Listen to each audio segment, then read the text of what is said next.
Hi children. So today we learn preposition of type at, in, on. How to use at, in, on in sentences. So come children. At precise times.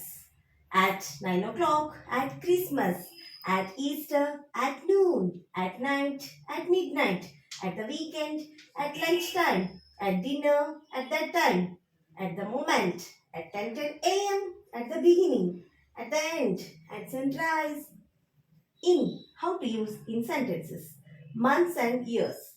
In the morning, in the evening, in the afternoon, in the winter, in the summer, in 2022, in August, in 3 hours, in the Christmas holiday, in the 21st century, in the future, in the spring, in March, and then on dates and days. How to use on in sentences.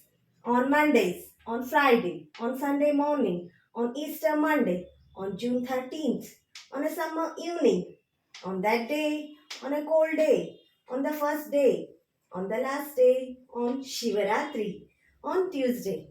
So, children, know more and more sentences at, in, on. Okay, so practice, children. Bye. Thank you.